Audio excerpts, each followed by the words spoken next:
ஆசனம் செய்வதால் உடல் வலு பெறுகிறது, ஆயுளும் நீடிக்கின்றது என்கிறார் ஆசன ஆண்டியப்பன் அவர்கள். நம் விடியலை வா நிகழ்ச்சியின் முதல் பகுதியாக வரவிருப்பது நலமுடன் வாழ.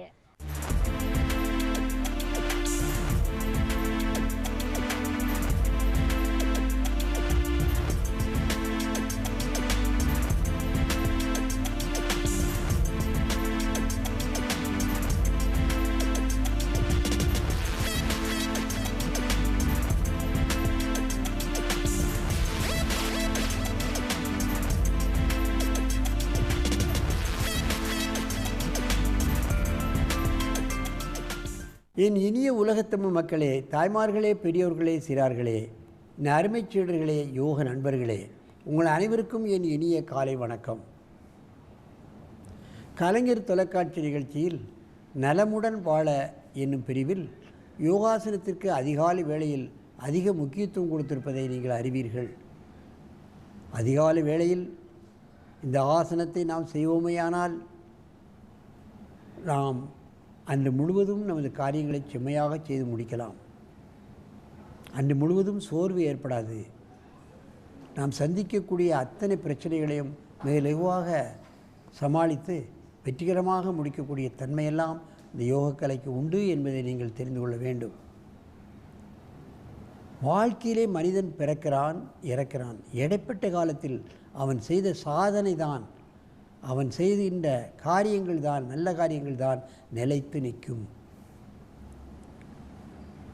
இன்றைக்கு நல்லவர்கள் கிடைப்பதே அரிதாக இருக்கின்றது.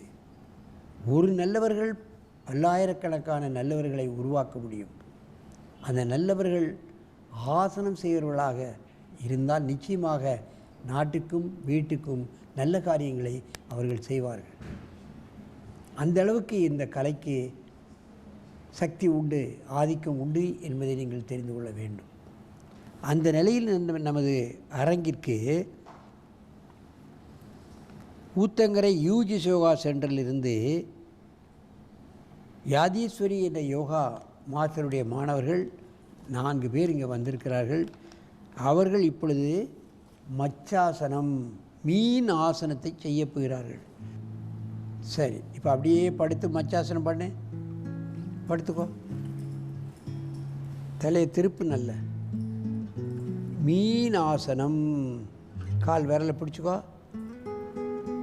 தலை நல்ல திருப்புலையம்மா, நீ திருப்பு.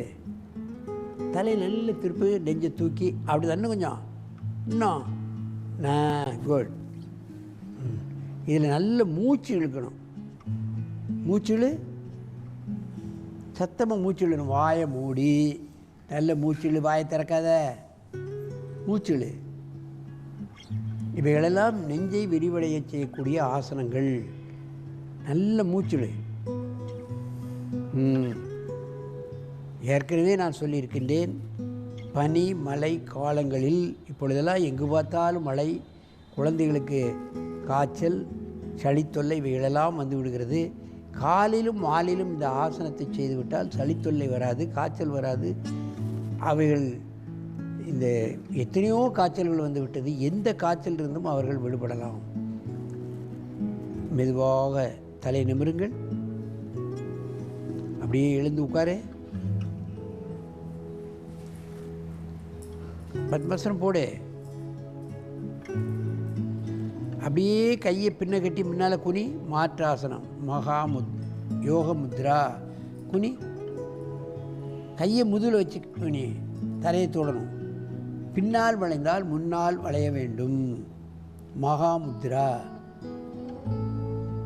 இவ்வளவு அழகாக குறியுது பாருங்கள். சின்ன குழந்தைகள் பாருங்கள், பெரியவங்களெல்லாம் முடியாது. சில பேருக்கு வயிறு பெருசாக இருக்கும், குனிய முடியாது. குனிஞ்ச அளவே போதுமானது. வயிறு இறுக்கம் கிடைக்கும், ஜீரணக்கருவிகள் வேலை செய்யும். அப்படியே மெதுவாக எழுந்துரு. மீண்டும் ஒரு முறை அப்படியே படித்து செய். பச்சாசனம். தலை நல்ல திருப்பணும். தலையை உச்சந்தலை தான் தலையில் வரணும். இன்னும் கொஞ்சம். வாயை மூடி மூச்சுலே. குழந்தைகளுக்கே இப்பொழுது ஹார்ட் சம்மந்தப்பட்ட பிரச்சனை வந்துடுது. இன்னும் பார்ப்பீர்களான குழந்தைகளுக்கு ஜுவனைல் டயபெட்டிக், இளம் வயதில் வரக்கூடிய நீரிழிவு நோய், அதற்கு காலமெல்லாம் அலோபதியில் ஊசி தான். ஆனால் ஆசனம் செய்தால் அதிலிருந்து ஜுவனைல் டயபெட்டிக்லேருந்து விடுபட்டு விடலாம் என்பதை நீங்கள் தெரிந்து கொள்ள வேண்டும். சின்ன குழந்தைகளுக்கே கையில் ஊசியை கொடுத்து அவங்களே இன்ஜெக்ஷன் போட்டுக்கிறாங்க. டயபெட்டிக் பேஷண்ட் நிறைய ஆகிவிட்டது. மெதுவாக எழுந்திருங்கள்.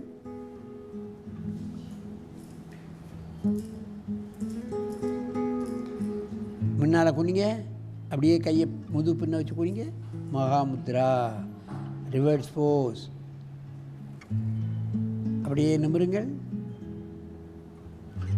என்னை பார்க்க திரும்ப எப்படி படுத்து மச்சாசனம் பண்ணுங்க. படுங்க. திரும்பி செய்கிறார்கள் பாருங்கள். தலையை எப்படி வச்சுருக்காங்க. நல்ல மூச்சுளி, நல்ல மூச்சு இழுக்கணும்.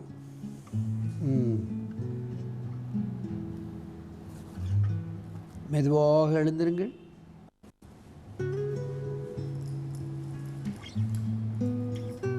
முன்பு போல் அங்கே திரும்பி பத்மாசனத்தில் உட்காருங்க. நீங்கள் பத்மாசனம் போட்டுத்தான் இதை செய்ய வேண்டும் என்பது அல்ல, பத்மாசனம் போடாமல் கூட செய்யலாம். அதுதான் நான் முக்கியமாக கவனிக்க வேண்டியது.